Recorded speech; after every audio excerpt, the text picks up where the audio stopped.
Welcome to another episode of Inspired Voices, the Roundtable edition. My name's Riera, and today's guests, we have not one, not two, but three people on the panel. And today's topic is going to be the truck community and what that entails and all the aspects of the truck community. So, we got Blasty over here. Yo. We got KJ. How we doing? And then we got Huncho. Huncho, you've been on the show before. Yeah. It's season 3, episode 10. For those of you who want to watch it, I'll put it down in the description below. I appreciate you coming back, man. I know we talked before, and you were suggesting about bringing other people on and stuff that, and I thought that was a great idea, dude. Yes, sir. Obviously. So let's start from the top, man. So, what's the truck community like? What's that about? Like if somebody asks you that's never been in it.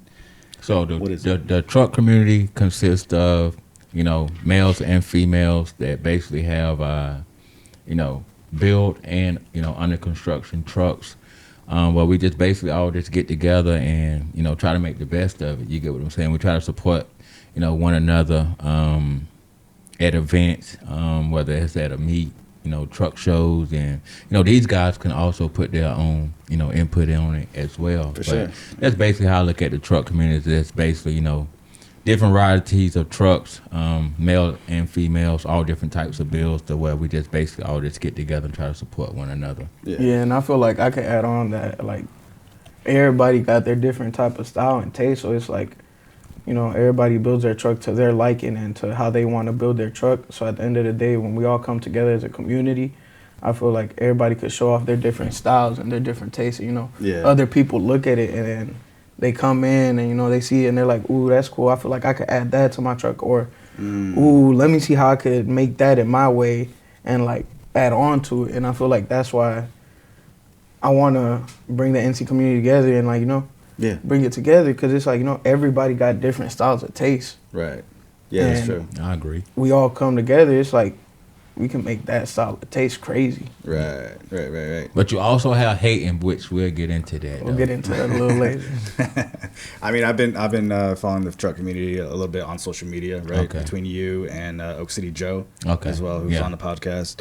And it's interesting. It's not a lot of light has been shown on it, and through the social media things that I see, it's like, oh shit, it's not just act tough, big cars, big trucks, whatever it is.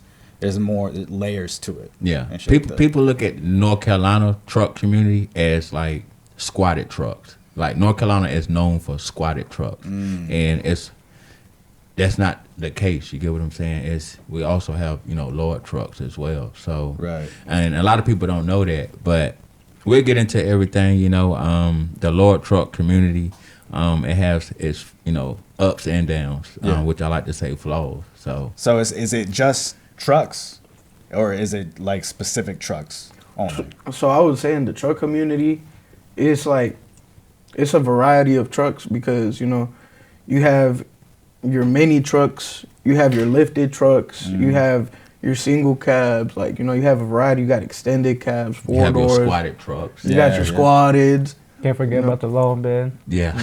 You got the long bed. Yeah. You got guys that's building their trucks. You got burnout trucks. You got guys that, that's not doing nothing to their trucks. So you got people who just are getting into the community, they come out with a stock truck trying to get, a vision for their truck. Right. Yeah. All you guys have your own trucks and stuff like that? So the thing about it, we all got our own trucks, and we all 3 different clubs as well. We're all 3 different clubs as well. Okay. So you got TMS, you got Los Aces, and then you have Cody. So, but I look at myself as DJ Khaled in the truck community. I look at the truck community kind of like the music industry, where I'm trying to work with any and everybody. You get what I'm saying? Yeah. It doesn't matter how big or how small. If I'm able to work with you, let's work together. You get what I'm saying? So that's just how I look at the truck community. You get what I'm saying? And then it's guys that I looked up to, and which we would get into it later on in the video. Guys that I looked up to, and it's not what I thought it was. You get what I'm saying? It's a facade. It's fake. It's an illusion. You get what I'm saying? So, all right. Well, let me ask you that, Blasty. Let me ask you, how'd you get into it? How I got onto it. It was a couple years back. I always wanted to get a truck. And then that's when like TikTok was really popping off and you start seeing all these builds, like the early era, right? So I got into it like that. And then over time, I got my first truck. It really wasn't the truck I first wanted, but it was something, you know? And I kind of built it to kind of my taste. But then later on, you know, I got another truck and that one I'm kind of slowly building into it. But it's getting there, you know, it's a work in progress. You can't just expect everything can happen overnight. Right. But yeah, that's kind of how I got into it. And then over time, I just decided to start my own thing. So I started my own club. Oh, damn. I feel like that's a big move, starting your own thing like that. Yeah, Because like, you got to have like people. You got to know people or something like that, right? Yeah, you definitely got to start off with a base group. You got to have at least your base group that you're going to start it with. I come from a small town too, so it's not like a lot of people over there, but I mean, we managed it to work. Right. So when you come from a small town, I think like word gets around faster. That is true. So that is true. You're able to kind of like pull stuff together, I guess. Is it only people who, I know you said there's a different variety of people that join the truck community, but for the people who have trucks, do they just buy the truck and like that's it? Or is it like it's a constant like build up the truck? So I will say this, it's a constant process. Like the truck scene is a never ending process. It's a never ending build because there's always things being added on. There's always new things coming out in the truck community. But when is it like, all right, enough? All right, you got the truck you wanted. I mean, you got all the things. It's never enough. Like with the truck community, it's never enough. You get what I'm saying? Like he said, there's something always new and better that's always coming out. And, you know, it's the same thing like Instagram. Like when you make a post, you get what I'm saying? Like Instagram ain't how it used to be, where you could just, like how Facebook is, where you could just go and post you eating and stuff like that. Like with Instagram, you know, you're always trying to outdo your last post. That's how I look at it, and I'm pretty sure a lot of other people look at it as well. So it's the same thing with the truck community. Something new come out, you want to be the first one with it. The first one that's done it and stuff like that. Right.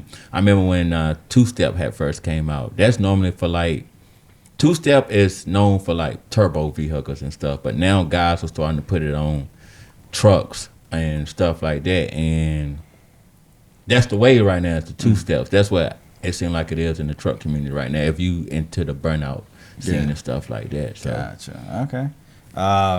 Like with is it only people who build their own trucks though? No. So it's like, so there's people in there that like just have trucks and have other people do the work for them. So like there's multiple shops out here who do truck work. Like I'm happy to say that, you know, Aces, we got sponsored by a shop called Mad Dog Performance out in Butner, which shout out to them, Mad Dog Performance. Nice. They do some crazy work out there. But, you know, I was blessed with that option. You know, they helped me a bunch with my build. Like, I like to do a lot of work myself, and I know he likes to do a lot of work in his truck too. And I know he just got a crazy rear setup done to his truck. So what a lot of people don't know is I'm a co-owner into a paint and body shop as well. So shout out to Angels Paint and Auto Body. So we basically, you know, we can customize not just in paint, but, you know, just whatever the mind can envision that we can get the work done. Nice. My boy Blasty just bought a bed. My boy Blasty just bought a bed, which, you know, like I told him, I'll take that bed off his hands. But, you know, if he want to go into I don't know if you want to go into detail about the bed. Man, that bed is horrible. We're talking about rust on both sides of the fenders. I'm like, damn. Well, you bought it like that, or you got I bought it like that. It had bed covers on it, so you couldn't see the rust. And he got home and took it off, and it was like holes of rust. Could you not take off the cover before you bought it? Well, see, I had pulled them back before I bought it, right? And I looked, and it didn't look bad, right? Yeah. But obviously, I didn't think about taking the whole thing off. Once I got home, took it off. You see all the rust, just like that. Yeah, rust is hard, man. Yeah, but you know, you live and you learn. So that's what comes with the game. You get what I'm saying? Everything that you buy or want to do to your truck is not gonna always go as planned. So nothing ever goes as planned with the truck community. I mean, when it comes to rust, especially, like, you can't do anything with it, right? You got to cut it all out. Yeah, you got to cut it out in patchwork, or like you could replace that bedside. Yeah. Damn. Okay. I mean, that seems expensive. Is it expensive to be in the truck community? Oh yeah, it can get it. I mean, expensive. Unless you know people, I guess. I mean, you have but it's still gonna end up being expensive. Yeah. You get what I'm saying? Like, whether you got to go and purchase the new port, and you and your homeboys just try to, work on it in the yard, or if y'all got a garage or whatever. It's the truck community is gonna always be expensive, and it's just not the truck community. The car community could be the same way. You get what I'm saying? So it can get expensive when you start, running ideals and getting other people ideals and coming up with things. So it can definitely get expensive. Getting things back to back to back. Like you could have just got this part, but this came out and this is like dang, this looks real good. I want this on my truck. Like and you'll go ahead and buy that as well. So it's like it's a never ending process of adding little things to your truck, because it's like you have the exterior, you have your wheels, but you also have your interior and your engine and your transmission. So it's like, it's a lot that goes into it. Like, it's a lot. Mm-hmm. It's a never-ending process. It's the game. It seems like people could be addicted to that kind of thing. You addicted, bro, Blasty? I mean, tell me about it. Like he was saying, the bed. Like he was saying, you could go and get a part that your truck needs, right? Mm-hmm. But when you slap it on, next day another part messes up. Oh, you got to pay for that too. Yeah. So it's like a never-ending thing that happens. Yeah. Damn. Do you guys make it a point to change the paint all the time, or is that just a preference for what people? I feel like that's a preference. If you want to, sauce it up a little bit. That's the because paint lasts like what? It depends on who painted and who does the work. Yeah. Because you got some guys and some companies out there that's gonna, not saying everybody's like this, but they may want to cut corners, and some guys could just want to paint their truck and not put no clear. So it's a lot that goes into paint itself, and then you got some guys that don't want paint at all. They just want to wrap the vehicle, which I'm not against that, but wrap is not for me, Is that like, I feel like that's a cheap way of going out. Is that a cheap way of going out? Well, am I wrong? Am I disrespecting everybody? I will say this: wrap, it has its like advantages. You get what I'm saying? Because it's quick. I have homies in the car community who wrap their cars as well. Yeah. I mean, like in the truck community, I would say wrap works a lot for burnout trucks. Yeah. A lot for burnout trucks. Why's that? Because it's a sheer fact that with paint, paint gets expensive after a while. Oh yeah.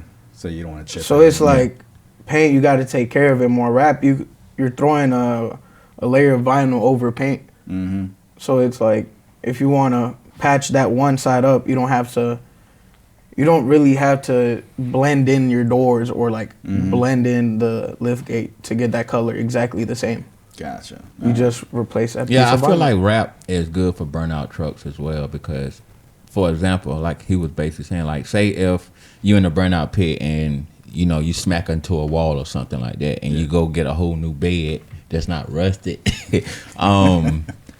Say if you go get a whole new bed, you don't have to paint it. You can just basically just go and wrap it real quick, and you basically, it's like nothing ever happened. Opposed to paint, your truck is going to be down for however many days if you're trying to fix that bed, or if you even go and buy a new bed. You got to take that whole bed off and stuff like that. So it's a lot of time that goes into paint itself. Is there, I know, like there's a lot of respect when it comes to the truck community and stuff like that between people and stuff like that. Only if you popping, like, really? If you popping, you're gonna get a lot of the respect. If you just somebody that's trying to come up, and I'm only speaking for myself because they can have their own input on it, but I feel like if you popping, that's when you get the most respect. And then when you are popping, sometimes the smaller fish get overlooked. You have some guys that don't even want to collaborate with you and stuff like that on certain things. I mean, that's just my take on it. That's how I see things. It's happened to me. You get what I'm saying? Right. And I'm not even going to say that this individual person was popping, but, you know, I reached out to certain individuals about collaborating on certain things, and you know, it's everybody's chasing clout. They get big headed. You get what I'm saying? Right. And that ego takes over. Yeah, I get that. You guys see a lot of that in the community. I feel like with the truck community, you do. Yeah. Like you're showing off your car. You have a truck. I mean, it happens because it's like, you know, you're proud of your build. You know what I'm saying? Like your build is getting the attention that you want it to get. Mm-hmm. And my truck is an attention seeker whore. Like she loves to be seen. You get what I'm saying? Yeah. And I'm not even done with it. You get what I'm saying? And not only that, I only joined the truck community because of my son. So I'm not going to be beefing with anybody. I'm not going to talk down on anybody's bill. I respect all bills at the end of the day. Mm-hmm. Like I say, I'm trying to work and collaborate with as many people as I can. I know we talked about like the builds and stuff like that. You feel like you get more respect if you build your own stuff versus like somebody else building it for you? Yeah, it's built, not bought. Yeah. Built, not bought. Built, not bought. You want to elaborate on that? So I will say this because like I work a lot on my own truck. Like, you know, I had a childhood very heavily inclined in vehicles. You know, I grew up in the lowrider scene. My dad was heavy in the lowrider scene as I was young, so it was a lot of late nights outside working in the shop on the lowrider, trying to get it done for the show next day, or cleaning it up, cleaning the interior, doing this little thing, doing that little thing. So it's like growing up in that community, it showed me a lot to deal with, you know, lowered vehicles or like, you know, vehicles in general. Yeah. And then, you know, I ended up continuing that path down in life, which, you know, I'm happy now to be at Caliber Collision and their program for trade school. But working on your own truck, when you see another person that likes it, it brings you more joy internally because it's like, I did this to this. Yeah. I did this to this truck. Yeah. You know, I dropped my own truck. So it's like, you know, when I see people, they're like, dude, I like your truck. I like the drop you did on it, or, you know, what drop you got done to it. It's like, all that feels good inside because it's like, I designed this and I did the work to this. Mm-hmm. And, you know, that's a great feeling inside. Absolutely. And then, like, I do it more for the little kids because it's like, I was that kid who liked looking at cars, wanting to sit in the cars, rev it. So it's like, now being able to be the owner of that vehicle and seeing little kids happy and, like, want to hop in it, like, that brings me joy internally because that reminds me of me as a kid. Yeah. Especially, like, doing something with your hands, like, oh, shit, I built this shit by myself. Yeah. So, Blasty, let me ask you this. How's it changed your life? How's it changed? It changed my life because I basically went in, right, with a group, a friend group, right? And now when we made a club or whatever, and just recently I had one of my boys pass away. And doing in an accident, you know, long live my boy AP. Yeah. But he was always there. That's how it's changed my life because he was always there watching me do these things. He would always be in the passenger seat recording. He would go out with us on cruises, meets, and it's just crazy how someone being so involved can just disappear the next day. Yeah. Right. Yeah. So that's how it's changed my life. And I'm no longer doing this for myself or nothing. I'm doing it for him. I wanna, you know, I wanna put all my hard work and dedication into my build for him. So, before that happened, when you first got into it, that why that you had changed. Yeah, basically, yeah. So I don't want to necessarily say change. It probably like you probably grew. Right? It boosted it up probably more. Yeah. What about you, KJ? I would say the truck community changed my life because, you know, I'm from Durham, so it's like there's a lot of things that happen in Durham. Yeah. A lot of violence, a lot of things that happen in Durham. So it's like, you know, this was my way to not be involved in those things. I got you. So this was like, you know, I'm going to focus on cars and trucks and doing this. So that way, you know, I'm not out here, you know, with so-called friends doing stupid stuff around town. Right. Like, I don't know, it was just a way for me to not put my head on anything else and just stay focused on something good and grind. So I feel like when I actually popped out in the truck community, like, my truck wasn't the nicest, it wasn't the best, but I had built it, so you know I was happy and I was happy with my build. I was enjoying it. Yeah. And you know, having people who supported me like Huncho and like Blasty, you know, we don't live nowhere near each other. I have to drive at minimum an hour to see either one of them. So it's like getting that support from people who aren't even in your city or in your town. It's just like, it feels great because it's like, you know, it actually got me to where I wanted to be, and I'm just gonna go ahead and elevate that even more and try to get out even more. Yeah. Huncho, I know we talked before, and you've been on the podcast and stuff like that. You want to kind of tell people like why you got into it, how it changed your life? I basically got into it because of my son. You know, to the ones that don't know, my son was born with 2 heart defects up at Duke Hospital. So he part of the reason why. Well, he is the main reason that I even joined, you know, the whole truck community, especially in North Carolina.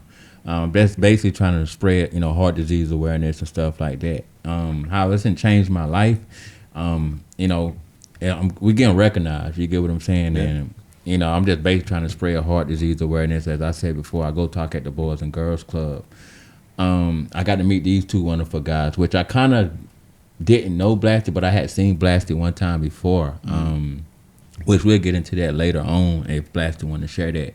KJ, I was already kind of following him a little bit with his club page and everything, because he was giving meets in the Raleigh area and stuff. So I would pop out, you know, to those meets and stuff like that. So from there, you know, things just started, you know, gradually growing and stuff like that. So it kind of just like takes over, right? Yeah.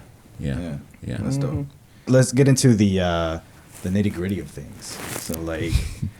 The nitty gritty. Because like, you know, you see on TV, like, for example, like drag races and stuff like that. You know, there's people placing bets. There's all these kinds of things. There's fights and stuff like that. Like, does that happen in the truck community? I mean, it happens everywhere, in every community.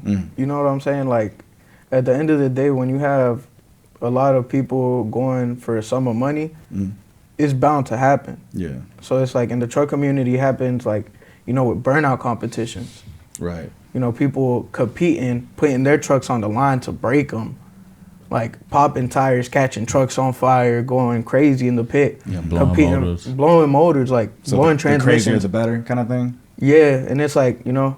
Well, it's not just the burnout stuff as well. I mean, you have guys that actually do, you know, put the time and, you know, build their trucks. You get what I'm saying? You got some guys that's out here that's spending, you know, anywhere between $7,000 to $20,000 just for some rims. So you really do have some guys that's out here that's really trying to build their trucks to be show trucks. And I mean, some of these guys, it can get kind of crazy for awards and stuff like that. Because I have seen it happen. I don't know if these guys seen it happen, but I have seen it get kind of crazy for awards and stuff like that. So, like, but you're gonna always have your good with the bad. Of course. You get what I'm saying? Yeah, so, of course. But like, what kind of shit have you seen? I mean, of course, you know, fights, arguments. Yeah. That's mainly it. Just, you know, fights, arguments, same stuff. I do recall one event, I wasn't there, but I'm not gonna call the show that it was, but somebody had lost their life, you know, over an award. But those people still get their shows and stuff. Like, you can't really control, you know, the crowd. You know, certain shows, they do have security and stuff like that at these events where, you know, the person and their vehicles will get searched. But you know, sometimes some stuff, you know, do make it through. And not only that, some of these shows that's in North Carolina, not all of them, but some of them, I'm not gonna, you know, call certain shows, but I feel like they show favoritism. You get what I'm saying? Like, they show favoritism. Do you guys agree? I mean, there are definitely certain shows where it's like, you know, you have the main group, and you can tell that that's the main group. And it's like, you know, as being a smaller club, like, you know, that's the groups that you go for, that you try to beat, that you try to do better than. And, you know, that's the goal at the end of the day, because, you know, in the truck club, you know, you're just trying to get to the top and grind it out. Yeah. So it's like, sometimes the favoritism, you know, you got to use it as motivation. Because it's like, you know, you got to use that and be like, all right, you know, I already know how it's going to be like. Let me go out here and go even crazier. Let me do even more than I did last time. So they can't ignore you. Yeah, so like, you know, They have no other option but to give it to you. Yeah. And true. I mean, and I agree with that. You get what I'm saying? It just makes you want to grind and, go all in. You get what I'm saying? So. Yeah. You, Blasty? Me? You set up your, what do you call it, organization? Yeah, something like that, organization? Was that hard to start? I mean, I know you come from a small town and stuff like that, but, like, compared to where you started to where it is now, like, how much growth have you seen? I'll say just stay consistent with everything, like not just the build wise, but social media wise, right? So it's like, let's say you're watching like a TV show and you get intrigued, right? Yeah. And you like what's happening. What happens if that show automatically just starts out of nowhere? Or it just doesn't come on? You're not gonna watch it no more, right? So I'm saying you just gotta stay consistent, especially with social media, because I mean, there's people out there posting videos every day. Yeah. So I mean, I guess you could say there was some patches. There was a point where I just want to stop it. Like, I didn't want to continue with the club no more. But luckily I got my boys and stuff to motivate me in the downfall of things. So I'm grateful for them. So it was like not just you involved, right? So that makes it easier to kind of keep going and stuff like that. Yes, sir. Gotcha.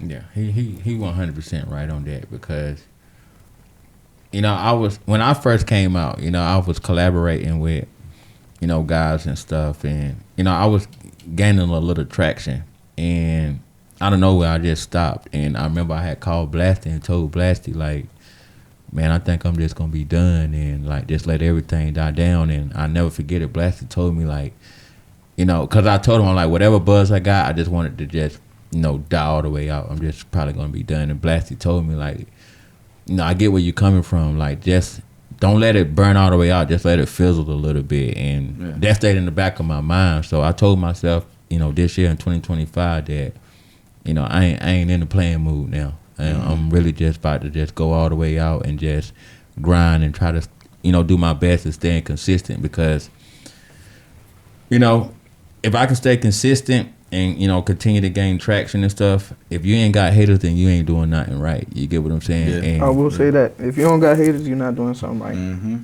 So, and not only that, I'm not doing it for myself. I'm doing it for my son. Yeah. So, and your family too. If you want to hate on me, being a father to my dad, cool. Yeah. I understand why you hate. Maybe your father wasn't in your life. That's how I look at it. Right. But I'm not going to entertain drama, no BS. I'm going to continue to push forward. That's it. That's good, man. I like that. I saw that from the social media this year. I saw you pushing. Yeah. That's nice. Do you feel like social media has a big impact on the truck community and stuff like that? I mean, that's how kind of word gets around. Not just the community. I just feel like social media is big in general. You have to use a lot of the free stuff that is given to us to your advantage. Yeah. One video, all it takes is one video to go viral. Yeah. That's it. That's true. Yeah. As long as you're being consistent, like Blasty said, if you're not being consistent, why would you want people to be in tune to you? That show go away, and there's no explanation of why that show just went away, and you just stop grinding. Yeah, I wouldn't want to watch your stuff or continue to follow along with your process and your journey in life neither. Right. So I'm glad Blasty stayed on me about that. So yeah, that's good, man.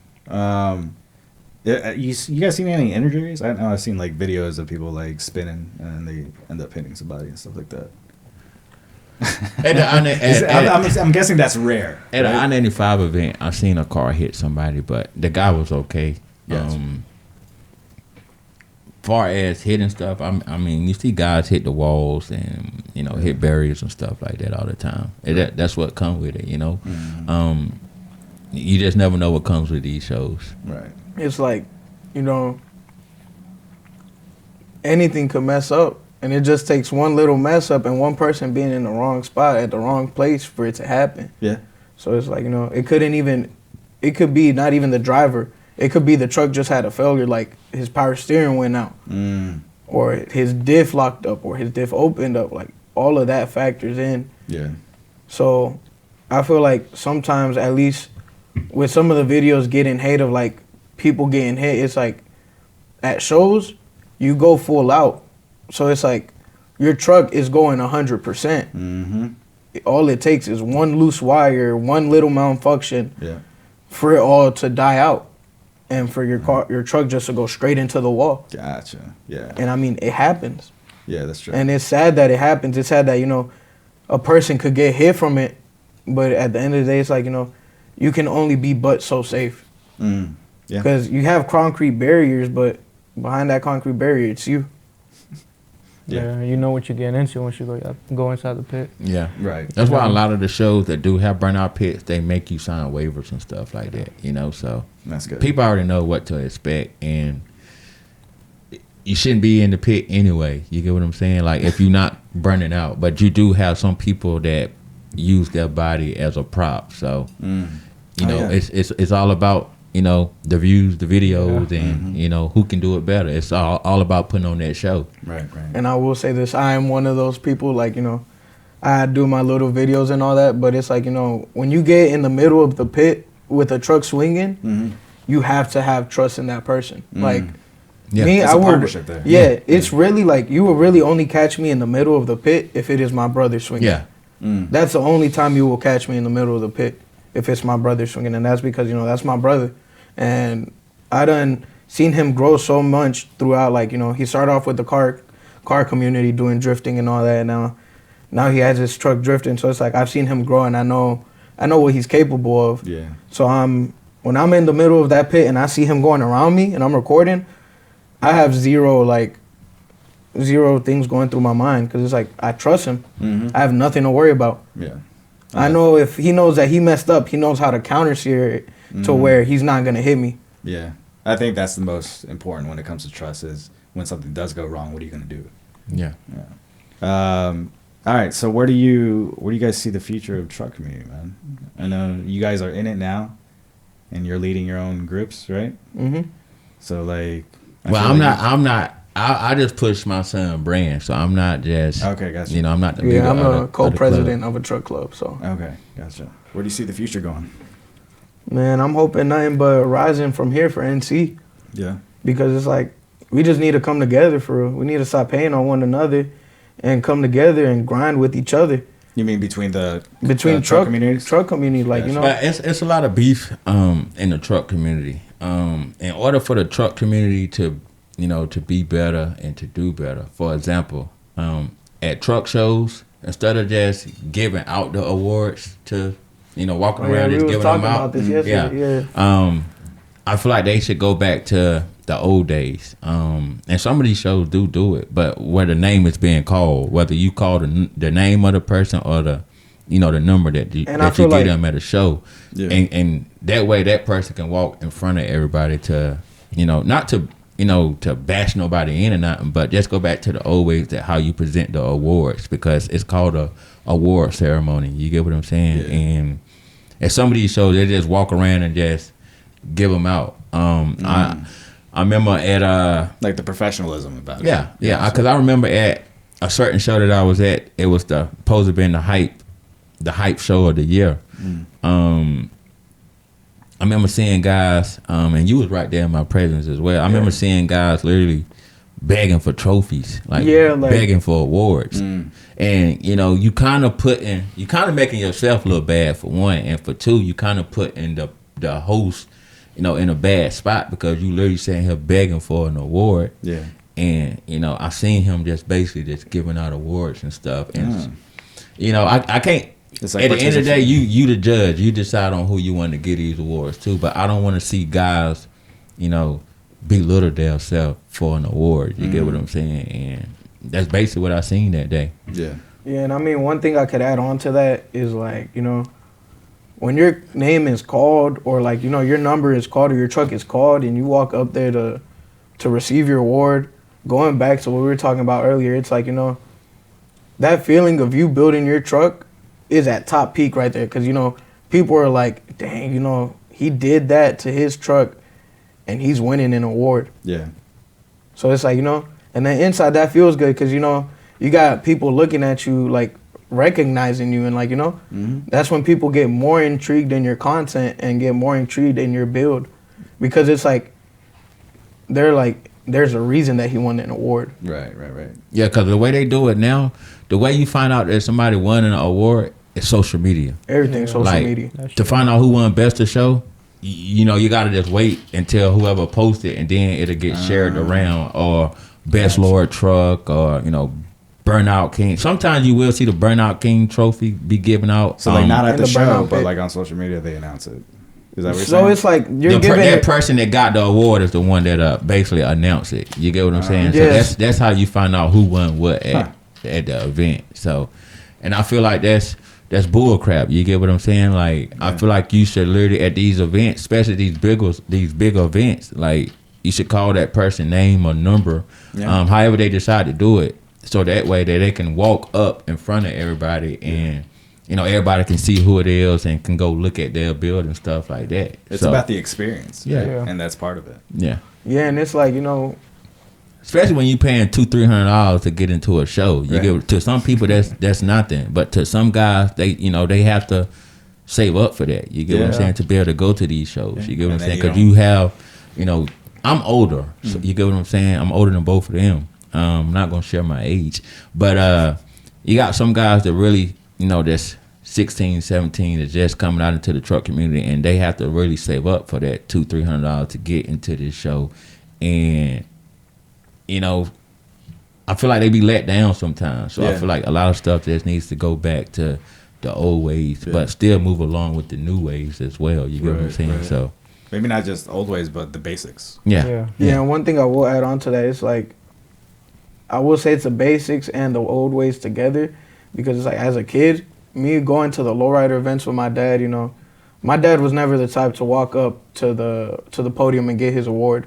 He always either sent me or my brother. And it's like, as a little kid, that's a memory that you keep in your head. Like, I still got the award that I got in my room from my dad's truck. Yeah. And it's like, you know, bringing that back into the community, I feel like it's going to do nothing but grow the community even more, because it's like, you know, for the fathers and parents out here, you got more parents coming out because, you know, they're building their trucks, and, you know, kids, like me as a kid, I love going up to the podium and grabbing that award. Yeah. You know? Yeah. Like, that's an amazing feeling for me. Right. Because it's like, you know, my dad did that.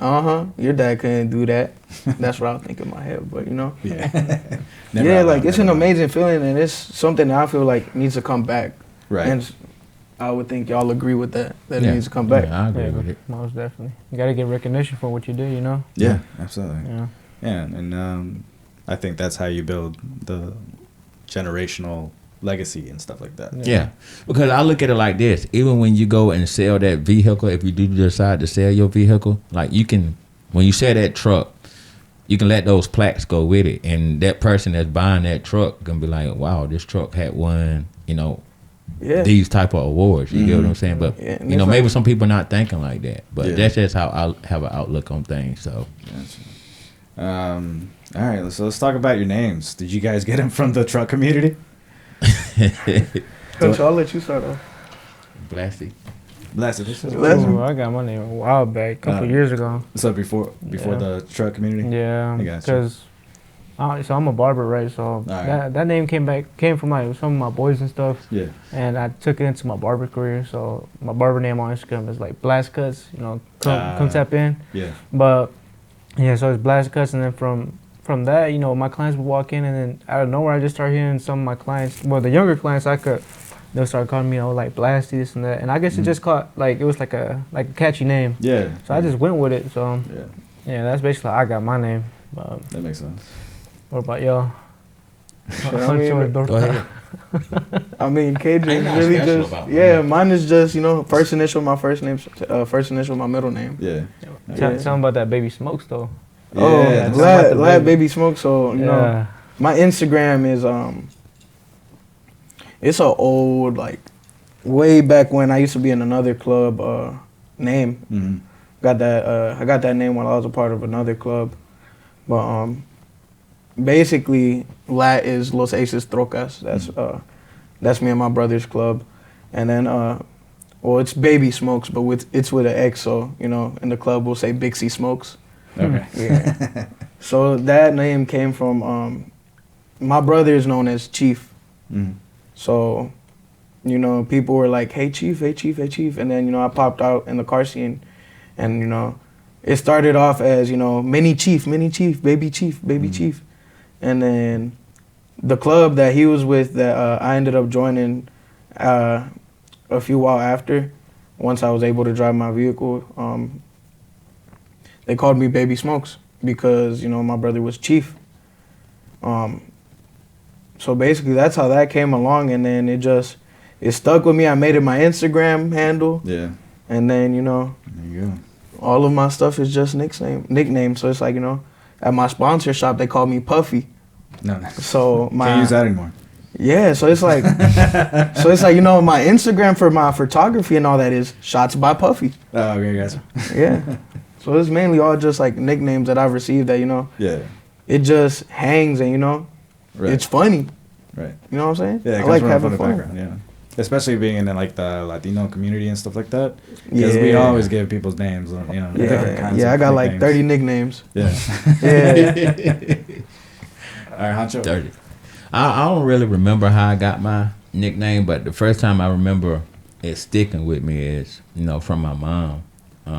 I basically grew up, you know, in the Hispanic community. You get what I'm saying? And my mama used to always say, you know, you remind me so much of your dad, and, you know, you work just like, you know, she would say Mexican, like you work just like a Mexican, da-da-da-da. And, you know, the neighborhood that I grew up in, which I said it on your last podcast, I grew up in a trailer park, and it was nothing but Hispanics. Right. So I remember my mom used to always just be like, Huncho, and I was like, all right, I'm just gonna run with Huncho. And that's basically what I did. I always just call myself Huncho, and that's what people know me as. But they say Huncho Cartel, like my family and stuff, but it's not because I'm part of the cartel. I said this on your last podcast.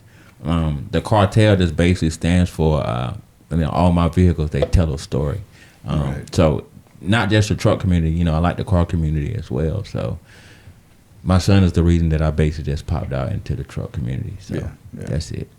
Well, I appreciate you guys being on the show. It means a lot. Oh, yeah, why don't you go down the line just to kind of like give everybody like where they can find you and all that? So y'all can find me on Instagram at Blasty_13. That's my main. And then you can find the club page, troqua_mafiosas with a double S at the end. You know. You got your shirt? You go ahead. Oh yeah, I got. That's our hoodies, you know, only my boy AP. Yeah, long live doing this shit for you. Yeah, these are hoodies. You can find me on Instagram at LAT_BXBY_smokes. And you can find our truck page at los.acestroqas. And my photography page, Shots by Puffy. Yeah, my Instagram is _Huncho Chevy Cartel. Until then, you can just catch me in traffic. You know, I have a couple things that's on the way with a couple sponsors and stuff like that, which we're going to be having more merch that's dropping. They're gonna fix the rusted bed. We're gonna fix the rusted bed. Yeah, we're gonna blog fixing Blasty rusty bed. We just got a lot of things on the way, so shout out to all of my sponsors, man. You know, regardless of what you do in life, you're gonna always have haters, man. Just don't entertain it. Right. Don't entertain it, because you may entertain the wrong thing, and it can get put into the wrong hands, especially if you blow up on social media, and it will come back and hunt you in the long run. You get what I'm saying? So I'm just very careful on any and everything that I do. So I just want to say I appreciate you having us up here. I appreciate Blasty and KJ. When we connected with one another this time about me being on the podcast, I said, hey, you know, I got 2 other guys that I would like to be on the podcast. So I just want to say thank you for allowing us to come up here and be a part of your podcast. Absolutely, man. Thank you. And I want to appreciate both of y'all, you for obviously thinking about me and giving me the opportunity to come up here, and obviously for having all of us up here and give our little spiel about the truck community, and hopefully it inspires somebody else to join the truck community. Yeah, and thank all of y'all. Absolutely. Same here. Yeah, appreciate it, man. So maybe one day I'll get my truck name and. Hey. Yeah, you should get a truck. Yeah. I should get a truck first? Yeah, you should get a truck. I need a truck Inspired first to get a truck name. Inspired Troqueando. They already ready to recruit you. But he got the Huncho brand on. Yeah, he got the Huncho brand on. Yeah, that's all I need. I need a truck. That's real support right there. Yeah. That's real support.